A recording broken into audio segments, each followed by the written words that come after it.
Good morning, everyone, and welcome to the webinar. I'm Kathy Barrett-Brinson, Senior Health and Safety Advisor, and I'm joined today by Kathleen Sullivan, Certification Training Specialist. And we're going to chat today about how your job affects your psychological and your physical health. This webinar, as most of you would know, is being presented as part of Move Well, Work Well Week. Move Well, Work Well reminds us that when we move and move well, it results in us being well and working well. When we move well at work, it means that we are working well. This week is always marked during the last full week of September.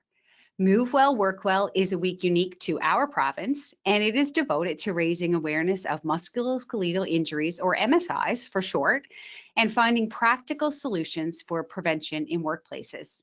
We are encouraging businesses to raise awareness about MSIs in your own workplace and to organize MSI prevention activities for your employees throughout the week. To find out ways that you can participate, or for more information, you can certainly reach out and contact us, or you can go to workplacenl.ca/MWWW. So before we begin, of course, we have a few little housekeeping items that need to be reviewed. In the handout section, you will find a PDF copy of the presentation that you can download during the webinar and just use later on for reference. If you can't find that or you have any difficulty, you can certainly just pop a message in the chat and we can help you out with that. Asking questions, of course, is encouraged. If you have a question, feel free to type it in the chat window and we will respond to the questions at the end of the presentation. And we should hopefully have lots of time to do that today, but if we do run out of time, we will certainly answer your questions later on in an email or in some way to get a hold of you. At the end of this webinar, you're going to receive an evaluation, and we just encourage you, of course, to complete that, as it helps us always to develop more meaningful webinars. And you can also provide any topics of interest that you would like to see us present a webinar on, and we review those on a regular basis. We will take a micro break at the 30-minute mark, so we'll just take a very short minute to stand, stretch, give your body the opportunity to change your posture and to get the blood flowing and moving throughout your body. So we'll remind you of that when we're 30 minutes in. So today we're going to talk about a bunch of different things. We're going to talk about the physical and psychosocial risk factors that we may see present in workplaces.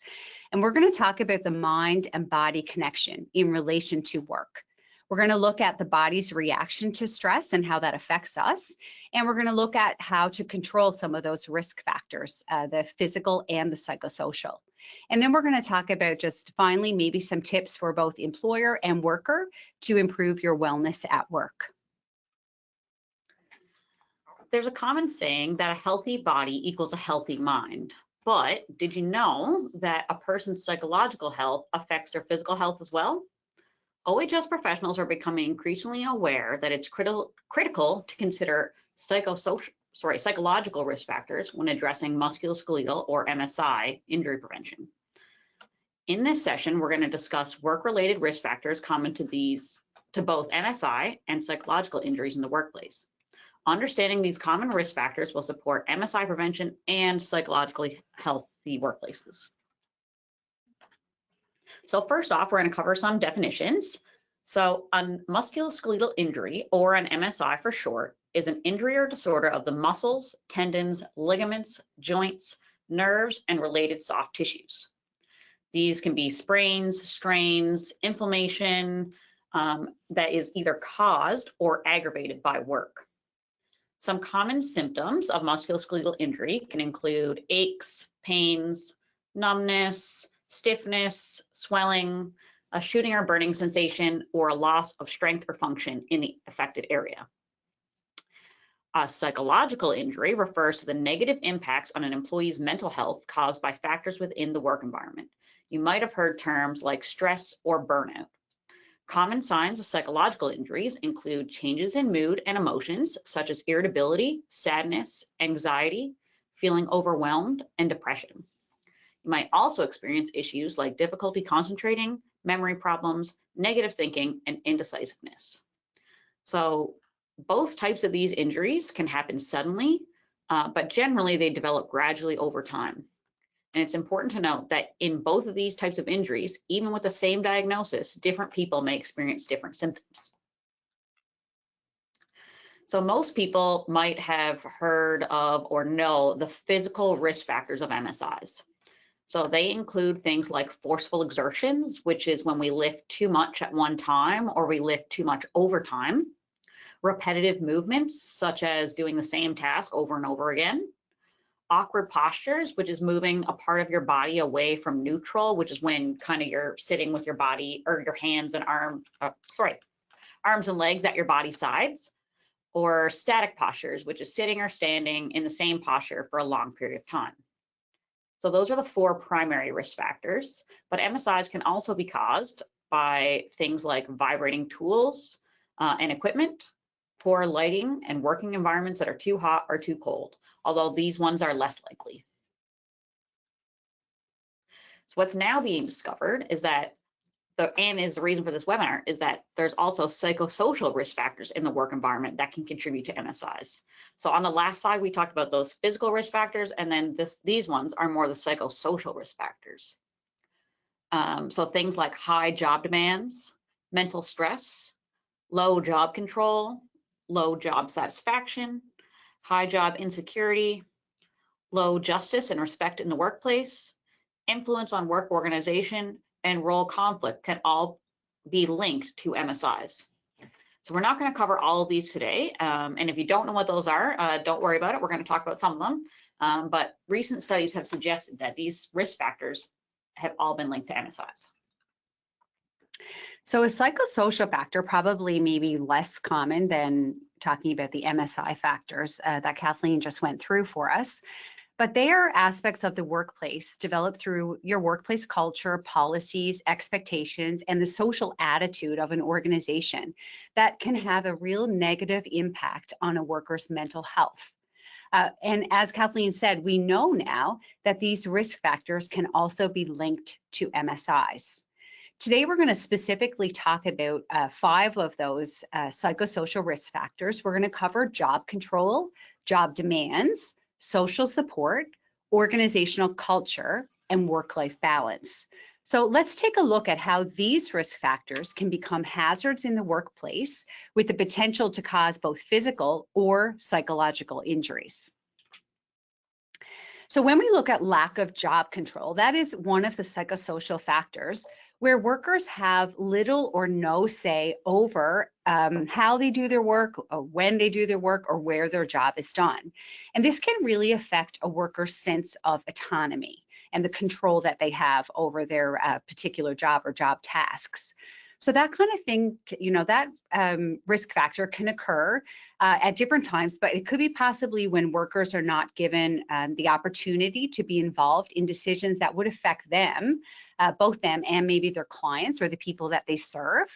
It happens a lot when work is really tightly managed, timed, or excessively monitored. And it also can happen where there is a lack of opportunity for an employee to learn or develop new skills. When we look at a high job demand, we're talking about when severe physical, mental, or emotional effort is required to meet the demands of your job. This becomes hazardous to employees when these demands are prolonged, they're frequent, or they're excessive. So as the slide indicates, this can occur when tasks are beyond a worker's level of competency or capacity, or they feel pressure to complete work maybe outside of work hours. Maybe there's not enough, time within the work day to complete, or the shift to complete the work that they have to do. Or also when there's a lack of resources to do, required to do the tasks that they need to do to complete their tasks. When we look at poor social support, another of those psychosocial risk factors, that occurs when there's a lack of adequate emotional or even practical help and connection in the workplace that would be needed to perform job duties and to help employees manage stress effectively. This can occur when employees maybe work mostly in isolation, or when a supervisor is extremely busy, or they lead a large number of workers, and it means that they have difficulty or a challenge providing that adequate support to workers individually. And it also can occur when there's minimal opportunity to speak with colleagues or managers within work hours. Perhaps it's because of workload or isolation. Organizational culture, that reflects management's commitment to prioritize psychological health and safety alongside productivity. And it also fosters a culture of support and good positive communication. So a strong psychologically safe climate can help lead to reduced stress, improve psychological detachment from work, and ultimately better psychological health for all employees.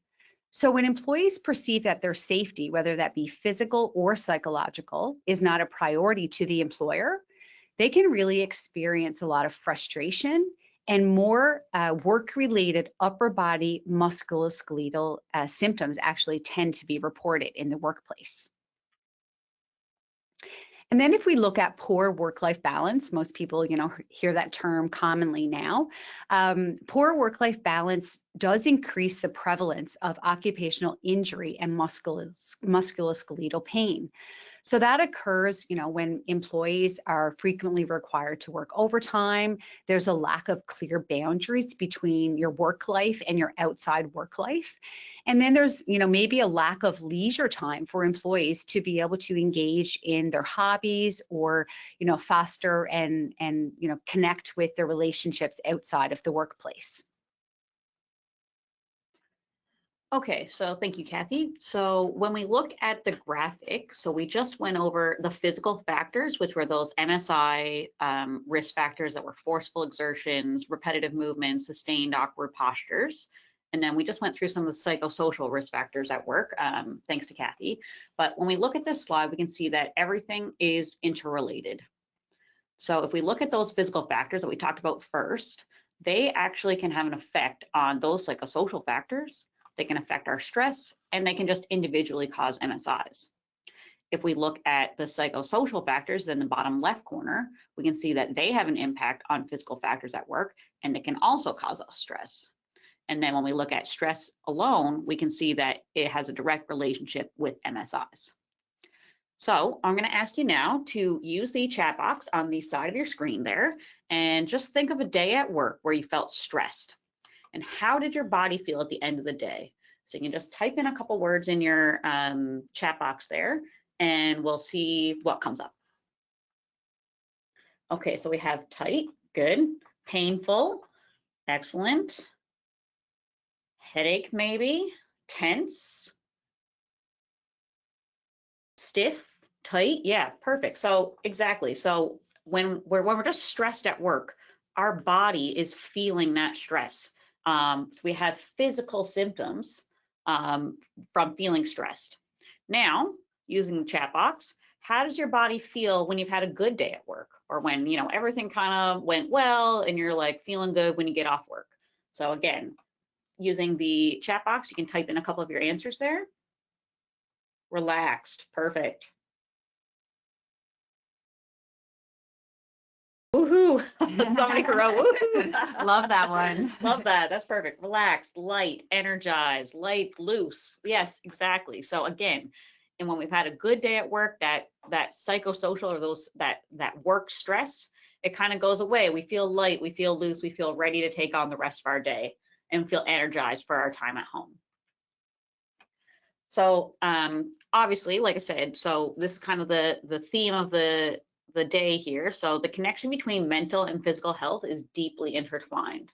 And it's been known that poor mental health can lead to those physical symptoms, like we were just talking about, like when we have a stressful day or whatever, we have physical symptoms, but it actually goes the other way as well, where chronic physical conditions can also start to aggravate mental health issues.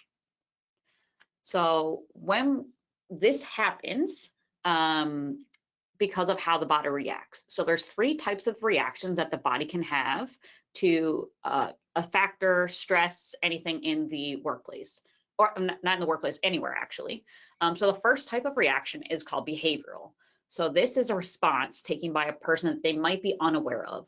So for example, if you come into work and a person that you've previously had a conflict with comes over to your desk, into your cubicle maybe, and they want to talk to you about something, you might automatically recoil, or you might kind of like draw inwards or tense your shoulders. That's a response that you take that you're unaware of, but that's a behavioral response based on the stress of the situation or the factor that you're dealing with. Or it could also be a response that you do that you think helps you cope with the stressors in your workplace. And again, this is not just workplace, but we're talking about workplaces here today. So that could be things like biting your nails or twirling your hair or, you know, tapping your foot. So that's something that you feel helps you cope with the stressors in your day. Then we have our psychological response. So again, that's based on how the stress is perceived by the individual, and it can be positive or negative. So if your boss comes to you and they have a new work task for you, that might be a positive thing for you, or it might be negative depending on your workload, depending on everything else that you have on the go, or just on the task that it is. So that's your psychological response, and it's how you perceive a task or a stress. And then we have our physiological response. So that's the body's response to stress. And this is not controlled by us. Our body does it automatically. We don't really get a say in it.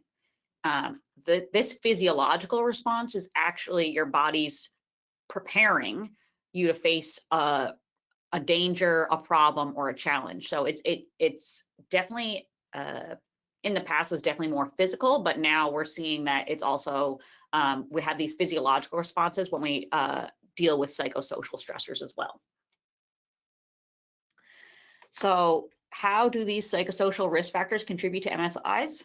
So the answer is that we don't 100% know. So we know that there's a link. We know that these psychosocial factors contribute to MSIs, but we don't fully understand how and the mechanism of how it happens.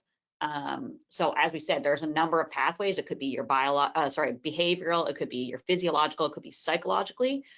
So there's a number of ways, but we don't know exactly what the way is. And as you can tell, or as you can hopefully tell, the answer is probably a combination of things. So the fact that we don't fully understand how these psychosocial risk factors influence MSIs shouldn't necessarily be a barrier to us taking action. It's saying we need to take action on all of these stressors, on all of these consequences. So for example, we're going to talk about a few examples in the next slides, but like psychosocial demands, so like those psychosocial factors might produce increased muscle tension and worsen our task-related strain. When we have increased muscle tension, then we're going to be putting ourselves at higher risk for MSIs. Or those psychosocial factors can change how you perform those physical tasks or influence how your body reacts to that physical stress caused by the task. And again, we're going to talk about a few of these connections in the next couple slides. So again, while we know that those connections exist, we don't know if they're related to the behavioral response, the psychological response, or the physiological response. So we're going to explore some possibilities over the next couple of slides. Yeah, so let's kind of look at that maybe in a more practical application. So when we look at behavior responses to the psychosocial factors, like let's just like look back to one of the factors that we talked about, which was lack of job control. So an example of that could be a task needs to be performed while standing at a desk, and that desk cannot be adjusted. So if this desk is particularly low, for example, you might say, oh, I really don't want to do that task because I got to be bent over that desk while I'm doing it and it hurts my back. So instead, you might say, okay, so instead of my back hurting when I'm doing this task, I'm actually going to kneel at this desk while I'm doing my task. But alternating your posture to avoid the back pain might actually place you at a higher risk of MSI in the knee. Right. And then if we look at high job demands, so, you know, perhaps that could be feeling pressure to complete work outside of work hours, which we talked about. And then Kathleen will talk to us about, again, like the behavioral response to that factor. So behaviorally, like I said, this could be something we do or don't do on purpose, but it could cause those tasks when obviously if we have to do stuff outside of work hours, that gets really frustrating. And when we get frustrated, we actually use more force when performing those tasks, whether they're really a physical task or not. Like for example, typing. it doesn't seem like it's a physical task, but if you're typing with excessive force, you're actually placing yourself at risk for higher risk for MSIs. And then if we look at poor organizational culture, you could have a workplace where there's a real lack of good communication in the workplace, and that could really cause worker stress, because when you're in a workplace where there's not good communication, you don't know when change is happening and you don't know what to expect, and that can be obviously very hard on an employee. And when there's poor organizational culture, people are stressed, people are frustrated, and that stress causes the tensing of muscles. When your muscles get tense, again, you're placing your body tissues at risk for MSIs because they're contracting all the time, so they're exerting force. So they get tired out, which then when you actually go to do those tasks, you're placing yourself at higher risk for MSIs. When there's poor social support in the workplace, perhaps you're working alone and you're feeling, one of the examples could be working alone, and that can really cause a worker over time to feel feelings of isolation. And so, for example, you might normally go for a walk with your coworkers during your lunch break, but if you're feeling isolated, or, like I said, you're feeling isolated because everybody else is too busy in the workplace or whatnot, that can lead to the withdrawal of that physical activity of going for a walk on your lunch break, and releasing some of those feelings of stress and those psychosocial factors. And if we were to look at the factor of poor work-life balance, there's many ways that can appear in a workplace, but let's just consider maybe you don't have the opportunity to leave for important medical appointments, or you don't have the leave that you're able to take to do that, or maybe you have a medical appointment for a child or a family member that you're not able to attend. So then if you do take that time off or whatnot, it might cause you to come back to work and feel the need to skip your breaks so that you can make up the time or work longer hours. And when we do that, we actually have less time away from work for the body to recover, and again, placing us at higher risk for MSIs. And then if we look at high job demands, I guess what a lot of workplaces may be struggling with is a lack of staff. And that might, a lack of enough staff to properly do the work that needs to be done. And that could cause workers to hurry or even carry more weight to ensure that a work gets done. And when we do that, obviously, if we add more weight, we're putting more strain on our body and the soft tissues. So that can place us at a higher risk for MSIs, higher risk of MSIs from forceful exertions. So if we look at all these factors, like I said, it's a psychosocial factor that causes a behavioral response that can cause an MSI. And that's kind of one thing that we do want to say here, is that it doesn't necessarily mean it is going to cause an MSI, but it could. So we've talked about the psychosocial risk factors. So now let's have a look at how stress affects your physical health and well-being. So as we know, stress is our body's natural response, and it's a response to demands or challenges, and that involves both physical and emotional tensions at times.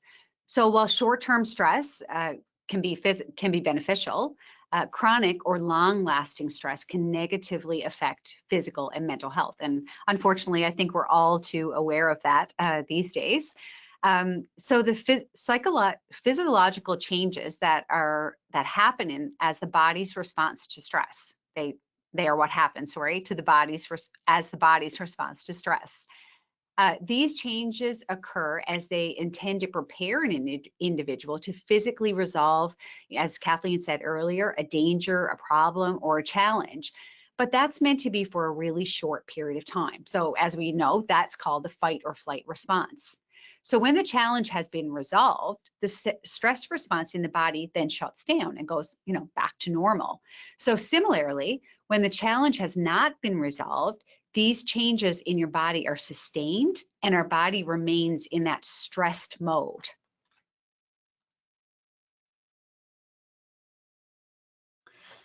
So when our body remains in that stress mode, it can lead to, like Kathy said, either long-lasting or chronic stress. And this chronic stress can actually be made worse by work demands or the presence of psychological hazards, possibly leading to more serious conditions, again, if it's long-lasting or chronic. So again, in most cases, when that stress is caused by a workplace psychosocial factor, they're not normally resolved by a one-time stress response. So I'm going to kind of take it away from the workplace for a second. So if you're running away from a bear or a moose or who knows, whatever type of animal, that's a one-time response. But if you're at work and these stressors or these psychosocial risk factors are causing you stress day in, day out, over and over again, they basically cause your body to be stuck in that stress mode. And working under that increased stress can limit your body functions and cause MSIs. So if we look at the screen there, looking at increased blood pressure, and again, these changes are physiological, which means our body does it no matter what. We don't really get say in these things happening. They happen without our control. So for increased blood pressure and increased fluid pressure, that leads to increased pressure on your joints and your tendons and all those soft tissues in your body. So if they're already under pressure, their capacity to perform more work or perform your actual work tasks diminishes. Increase in muscle tension, again, causes that increased pressure on the joints, but it can also cause excessive use of force, like we talked about earlier, during certain activities and movements. When the body's working in a heightened state of sensitivity and alertness, the person may overburden their soft tissues by lifting more or working faster. And then we look at reductions or things that get diminished with stress. So a reduction in growth function, because your body is concerned on dealing with that stressor, not necessarily growing and healing. It means that you have a reduced ability to heal. So when you are trying to recover at home from work after performing your work tasks, or again, from an injury, it actually reduces your ability to heal. And then a decreased sensitivity to pain means that if your body can't feel pain properly, a person may work above and beyond their body's physical capacity, causing them to put their body at risk for an MSI. And like I said, all these things cause your body in some way to be at a higher risk for MSIs.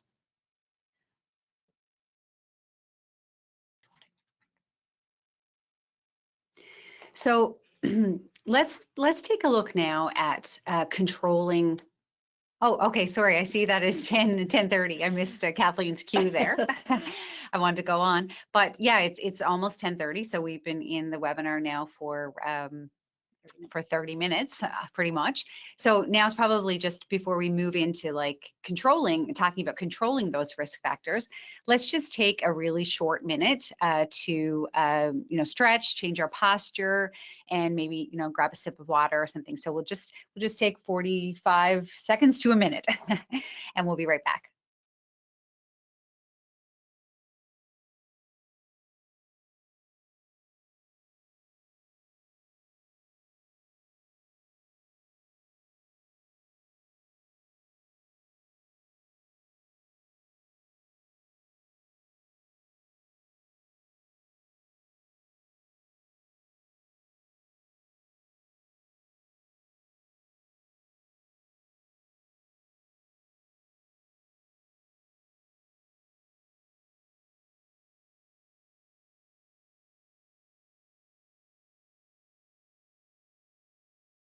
Okay, everybody, thanks so much for taking that quick pause. So let's look now at controlling these risk factors. And again, we've looked at both physical and psychosocial risk factors so far this morning. So in order to really protect the safety of workers, which is what this is all about, it's about preventing injuries of all kinds to workers, specifically MSI and psychological. Those risks that we talked about need to be minimized. And I'm sure you all agree with that. But the question is, how? How do we do that? How do we minimize the risk to workers? So this is especially important considering that the mechanism through which psychosocial factors contribute to MSIs, as Kathleen said, are still really unknown. That's still being researched and still being looked into.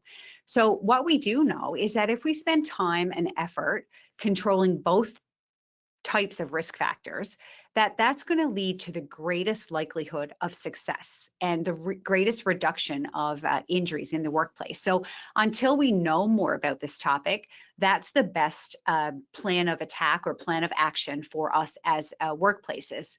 So what we mean by that, it is critical for workplaces to identify and control both MSI and psychosocial factors. So I just want to point out as well, as when you're controlling risk factors in the workplace, there are other benefits besides the most important benefit, which is, of course, reducing the injuries to workers. But it also has other benefits to the workplace. So, for example, it increases employee morale and productivity, and it really, boosts the way people feel at work. And we have people feeling at the end of the day with those things that you talked about, like energized, you feel light, you feel like you have time for the things you want to do outside of work. And we also see decreases in absenteeism and in injury cost overall. So those are really important to workplaces and to employers, is that, people are able to come to work as much as they possibly can. And Kathleen actually has a really great story that she can really help illustrate the benefits. So I'll let her explain that to you. Thanks, Kathy. Yeah, so I was previously working with an employer, and the employer was a hotel. So I went to this hotel, and they were having some pretty high costs, pretty high injury costs. And they said to me, like, we know we're having these costs, but we want to get them down. What do we do? And so when we took kind of like a deeper dive into their injuries, we were looking at, which I'm sure most people could probably imagine, that the housekeepers were the department, I guess we'll say, that had the highest rate of injury and the longest lasting injury, and most of their injuries were MSIs. So again, those injuries are generally long lasting and high costing. So I said, well, if we really want to target your injury costs, this is a great place to start. And he said, so what do I do? I said, talk to your housekeepers. So this employer went back to their housekeepers, and they said to them, what can I do to make your job easier? What can I do to make sure you're not getting injured? Is it more training? Is it, what is it? And they came back and said that they had too much work. In the industry, cleaning 16 rooms is pretty much an industry standard. So they work 8 hours a day, they get half hour for each room, so that's 16 rooms. So that's pretty much the industry standard. And they said, that's too much. It's too much work. We're doing the same thing over and over again. We need less rooms. So they were like, okay. So the employer hired on more housekeepers. And when he hired on more housekeepers, they each took on 12 rooms instead of 16. So he hired on enough people that he could distribute those rooms if they had a full hotel, that sort of thing, to only have to do 12 rooms per person, or per housekeeper. When he did that the employer saw, now this is again over time, they saw less injuries from their housekeepers. Their housekeepers were happier and coming into work more often. They had less sick calls. So again, when you have a sick call, that room still needs to get cleaned. So it means somebody else has to step up and take on an extra room. But if you only have 12 rooms instead of 16, it's a little bit easier to take on that extra workload if somebody calls in sick. So they had housekeepers were happier. They had a less absenteeism, less sick calls, their injury costs went down, and their employee morale went up. And in addition to that story, so those were all benefits for the workplace, for the workers, but they also saw an increase in customer satisfaction in that they were saying how clean their hotel was. So it was like kind of like a win-win-win for the worker, the employer, and the customer. So it was kind of like a great all-around thing to how we can helping to control those risk factors will produce benefits for everybody. So that's a really great example. And as you'll see, as we go through some of these examples of controlling risk factors, you can kind of see, how the employer that Kathleen just referenced actually took some of these, opportunities for controlling the issues. So some of the things that we can really think about doing in our workplace to control the psychosocial risk factors, so the things like job demands, job control, work-life balance, the things we've talked about so far this morning, is clearly define the employee's duties and roles. So make sure that employees understand what it is they're responsible for and how they have to go about doing that. And a great place to start, as Kathleen's story, kind of highlighted, is that talking to the employees is a great first step. The other thing is to promote work-life balance. So look at ways that you can encourage employees to make sure that they have, enough time to devote to their life outside of work, as well as the time and the resources to be able to do their job and their task well. Encourage employee participation and decision making. So make sure employees feel like they're part of changes or part of important decisions that have to be made that would influence their work or the way their clients were served. And then taking time to recognize employees' contributions. So, a thank you, a recognition that the work that employees do really matters to the workplace, and it makes a difference in the overall, functions of the workplace. And then looking at managing workloads. Also encouraging respectful behavior in the workplace, that plays a very important part. Another thing is promoting conflict resolution practices. So in most workplaces, at times there will be conflict, but if we handle that well, so if we deal with it in a timely fashion and we deal with it effectively, that becomes a more positive thing. As well, it's important to provide training and learning opportunities to your employees. So in the story Kathleen just told us about the hotel, the employer controlled the psychosocial risk factors by managing workloads and providing proper resources for the employees. And, again, she told us what the benefits of those changes made. Thanks, Kathy. And when we look at the so those were the psychosocial risk factors, and we look at the physical risk factors that we can control in the workplace. So some basic ones are, some of these are set up for if you have a workstation. So you spend a lot of time on the phone, implementing a hands-free telephone option. So we don't have people, with their ear to their shoulder trying to be on the phone while they're typing at their desk or something like that.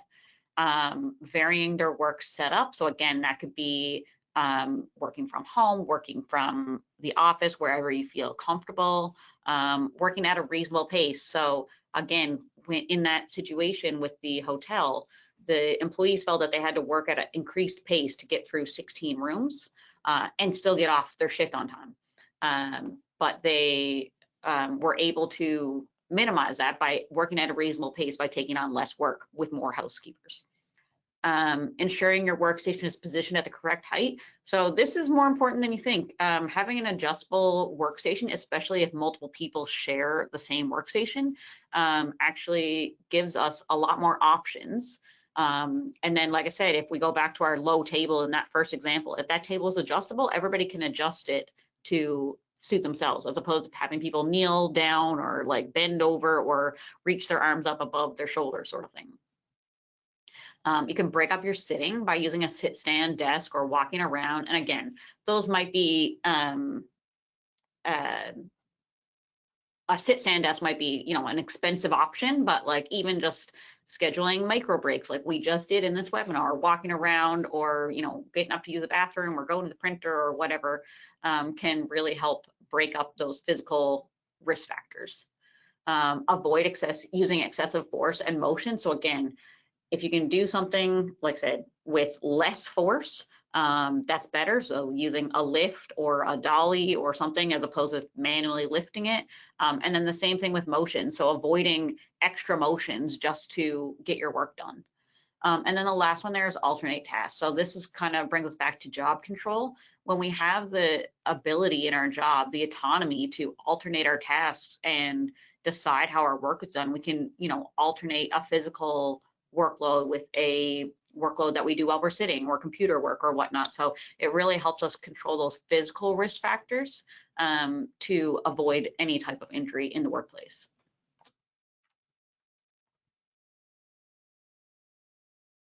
So as we've went through this morning, hopefully it's become obvious that physical and psychological health are intertwined. And when we take action to improve one, we are likely also going to improve the other. So let's review some things that the employer can do to reduce physical and psychological risk factors in the workplace. And first, we want to look at assessing and addressing the risks. So understanding what the risks are to workers and what could cause them to be at risk for a psychological or a physical or an MSI, I should say. So at all levels of the workplace, there really needs to be recognition of and a commitment to address both the physical and psychosocial risks of MSIs. There needs to be regular risk assessments that cover both physical and psychosocial hazards. So most employers will be doing risk assessments, and probably they're looking at physical hazards, but we need to make sure that those risk assessments are really assessing as well risks to physical musculoskeletal injuries and also the psychosocial hazards. And hopefully today maybe lots about this topic, or maybe this is an introduction, but maybe it's just time to kind of think about how your workplace is functioning and what you're really looking at when you're looking at a risk assessment. And maybe it's time to expand that, because of course the benefits are there for both the psychological and the MSI related injuries. So the other thing is when you address hazards holistically, which this process will help you do, you keep in mind that physical and psychosocial hazards may interact. And maybe before today, or maybe, most commonly, employers are looking at those separately. So they're looking at their psychosocial factors. They might be looking at things like, incivility in the workplace, or, workload. And then they may be looking at their MSI hazards as well, but they may not be looking at how the two affect each other or how they interact. So the next step would be to make sure that you look for the involvement and participation from your employees. So workers should be actively involved in a risk assessment process to ensure that the work activities are being assessed the way they're actually being done by workers. Make sure workers have that opportunity to share what impacts their well-being, both psychologically and physically, and then look at measures that can be put in place that encourage openness for employees to feel comfortable and safe sharing that, and also where necessary, maybe protect confidentiality. It's really important that employers have that solid and good understanding of what worker well-being actually is and what workers are really looking for in a workplace that has a really positive organizational culture. So make your decisions about how work is going to be done or scheduled based on what will really impact the well-being of your workers. And I kind of want to just jump in here, Kathy, because this is something that employers generally have an idea of what is impacting their worker well-being. They know the jobs that employees complain about, or the areas of the workplace that people complain about. That's kind of a good place to start, or where I like to start, because it kind of it's like, okay, people don't like this task, or they don't like this area. Why is that? And then we can really start to develop our risk assessment from there. And then that's kind of like I said, what the employer, the hotel did that I was talking about earlier. Like, they went to their workers and said, what is it? How can I make your job better? And how can I do this so that we don't have these increased injuries and increased costs? So all of that, again, it's round circle, round circle, comes all back to the same thing. Yeah, that's such a good point, Kathleen. And then we want to take action on those risk assessments. So after performing a risk assessment or conducting one, place attention on risk prevention. Take action on both the psychosocial factors that will have an impact on physical risk factors, and then vice versa. So, I just wanted to take a minute to think about one thing that comes to mind that you could do in your workplace, just one simple action that either you could do or you would, like to see done in your workplace that would improve both the mental and physical well-being of workers while in your workplace. And I just want you to take a few moments to think about that. And as we, kind of clue up the webinar. So start to take small steps. They don't always have to be, giant changes in the workplace, but maybe consider some small steps that could really start to improve any of the issues that we have discussed in the workplace today, in your workplace. Okay, so as we've been talking, like while the connection between mental and physical health, or those psychosocial risk factors and MSIs, is still one that we're learning about, we do know the impact or the connection about physical activity on our mental health. And while we are when we are physically active, we have a higher level of muscular strength, and a higher level of muscular strength is associated with a lower risk of developing depression. Physical activity can improve our mood, it can reduce stress, boost our self-esteem, and even improve our sleep. And again, which those things overall lower anxiety and enhance our cognitive function. So the impact of physical activity on mental health is well known, but we're still learning about how those psychosocial factors impact our physical health or our risk for musculoskeletal injuries. As well, another well-studied factor is the impact of our social support systems on coping with injuries. So it has been found that the length of time required to return to work after an injury decreases as the level of social support increases from work and family. So the more social support you have from your work and family, the less time it's going to take for you to return to work after an injury. Poor workplace support is correlated with the delayed return to full capacity following a musculoskeletal injury. So not having that support from the workplace means it's going to take us longer to get to full capacity after an MSI specifically. Now, while obviously assisting with the home support system or the outside of work support system may fall outside of the capabilities of an employer or a manager or coworkers, this study shows that managers and coworkers can aid an injured worker's recovery via increased workplace social support. So again, that kind of sounds like, well, what does that really mean? So that could mean simple check-ins. It could be, hey, I'm thinking about you, or, we just did this at work. What do you think? Like, still asking for their opinion, trying to get them engaged in the workplace and making sure that they know that we support them in their return to work. Okay, so we just went through some of the employer things that an employer can do to improve the psychological and physical risk factors. But as a worker, there's also some things that we can do to protect our physical and psychological health and safety. So these things might seem really simple, and they are, but they can have a big impact on our own physical and psychological well-being. So some things like prioritizing movement, so like stretching or walking, like that lunchtime walk break with your coworkers. And you can use technology, so you can use timers to remind yourself to take a break or to stretch or whatnot. And I mean, if you have a Fitbit or an Apple iWatch or whatever, all those things have these built into them because it's so important. Another one is incorporating mindfulness. So these could be things like deep breathing exercises, meditation, having a moment just to pause and refocus. Can't tell you how many times I've been feeling like I'm getting overwhelmed. I'm like, okay, stop, take a breath. Okay, what do I need to be doing right now? That seems like a very simple thing, and it is, but it can have a major impact on improving your wellness. So another one could be paying attention to your workspace setup. So again, this is like a physical thing. You can make sure your chair, your desk, your computer are all at the right height if you're working at a desk. But if you're not working at a desk, you invest in ergonomic furniture or tools. So this could be things like lifts or dollies, or it could be just an ergonomic stapler, for goodness sakes. Like there's so many things out there that can help just make your physical and mental day at work better.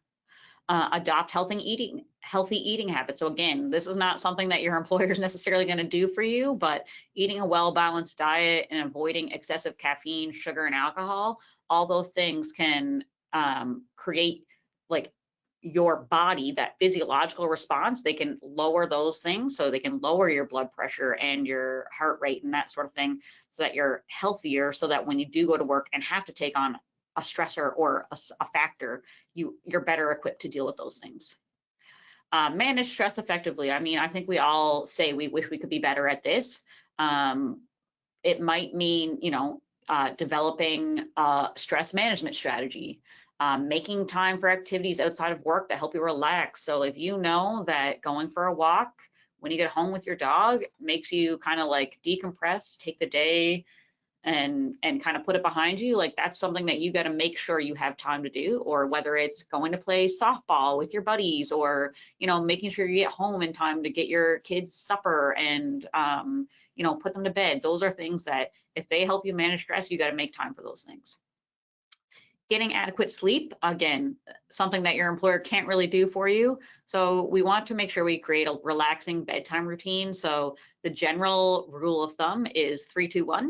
So 3 hours before you go to bed, you shouldn't be eating. 2 hours before you go to bed, you shouldn't be drinking. That includes water or anything. And then 1 hour before you go to bed, you should be off all screens. So kind of creating a relaxing bedtime routine that makes sure that you can get adequate sleep. And then maintaining that consistent sleep schedule is also really important. If you have a set bedtime, trying to keep it and so that you can make sure you get enough rest so that when you get up for work or when you get up to go to work, you actually feel rested and ready to take on the day. Seeking support when needed. So again, this could be talking to a mental health counselor if necessary. It could just be talking to your spouse or your friends about the things that are going on in your life that you might need a hand. Sometimes it just needs validation to be like, yeah, I get why you're upset over that.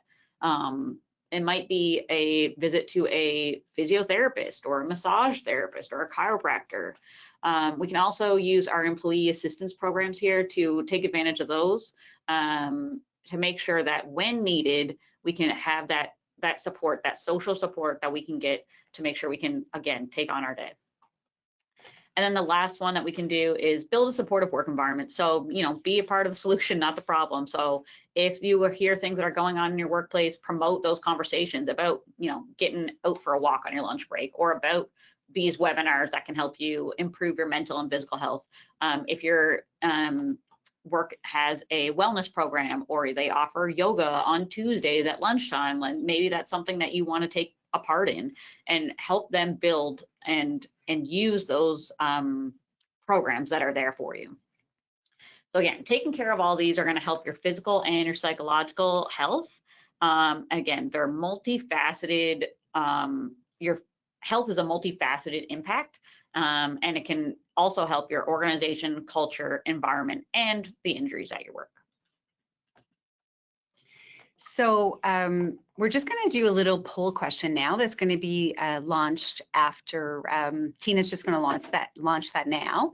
And we're just going to ask a couple of questions about, what was your knowledge before this webinar, and, what knowledge you gained. So we really appreciate your feedback for this poll question.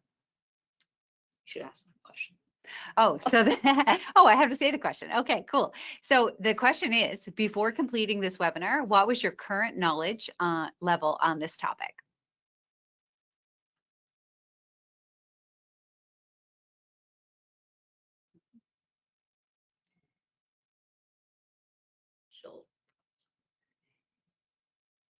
We're just going to give you, okay, perfect. Yeah. Oh, thank you so much for everybody responding to that.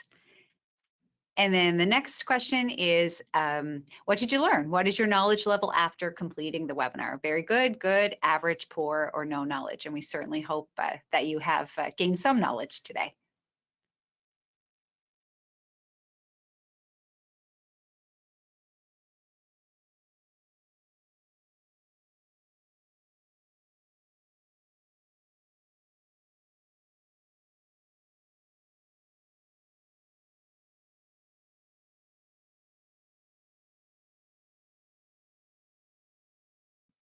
And thank you once again for your responses. So we just want to point out, as some of you may know, at Workplace NL, we do have a podcast called The Signal, Workplace NL's Health and Safety Podcast, which showcases occupational health and safety practices and principles to help protect workers. And we're really excited to announce that we do have a new webinar for for Move Well, Work Well, and it's called Smart Handling for Everyday Life. So material handling is something that we all do throughout the day, whether that's at work or at home. Moving boxes, maybe carrying your groceries or your children, gardening, housework are some of the most common activities in daily life. And this really nice podcast, the information presented in this episode really applies to everyone. So I really encourage you to just grab the QR code there, or you can find it also on the ways you find your podcast.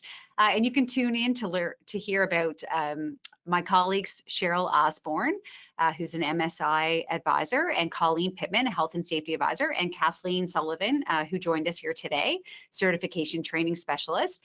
And they're discussing the basics of manual material handling, and they share relatable stories and review strategies for smart handling in everyday life. So we're really excited for you to listen to that new podcast. So coming up tomorrow as part of Move Well, Work Well, we have another webinar for you to join in, and that one's on wellness at work, strategies for taking care of you. So it's for how day to day you can focus on making healthier choices to attain a better health outcomes. And it means instead of just surviving the day or surviving the work week, that you feel like you're thriving. So working on your health when you're at work can feel like a challenge, especially if you work in a busy or stressful environment, as we all know. And this session really offers simple steps to prioritize wellness day to day. So it's still lots of time to register for that session if you'd like to. So you can just, again, grab the QR code or visit us at Workplace NL. And we just want to say thank you so much for attending this webinar today. We really appreciate the time that you took to come. And we do have a couple of minutes. So if anybody has any questions or comments, just really feel free to shoot them into the chat box, and we'll take a couple minutes to answer them.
Okay, so we got some questions coming in, so we're gonna just start to tackle them.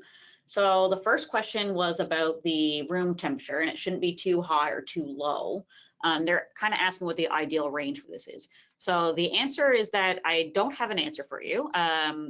While yes, the slide did say extreme temperatures, but we're in the physical risk factor world. We're talking about, below freezing. Like if you work in a freezer as part of your job at a warehouse for a grocer or something like that, or if you're working outside in Labrador and the wind chill is really high. So that was kind of like more so, or vice versa, if it's really hot out. And again, that could be outside physically, or it could be in your office environment.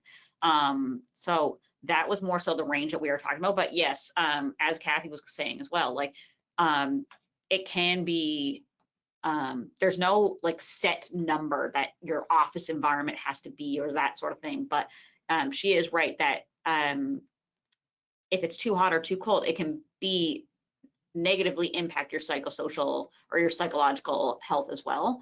But that's kind of more so like a question for your work. And like providing tools and equipment, like might be a fan or a heater or whatnot, to make sure that everyone is comfortable while they're doing their work. So question 2 and 3 are more so related to training or other sessions that were offered to employees or workplaces. So we do offer sessions. You could have a session with myself, Kathleen, or Kathy, or any of our other amazing health and safety professionals here. So if you are interested in that, I can get you to contact Tina, or again, our emails are in the chat. So if that's something you're interested in, you can email one of us as well.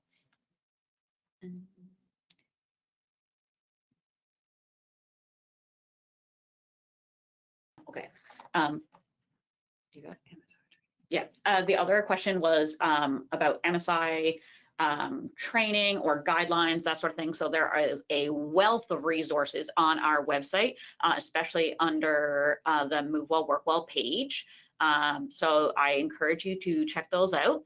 And if you don't find what you're looking for there, feel free to send me an email, and Tina will put my email again in the chat, hopefully.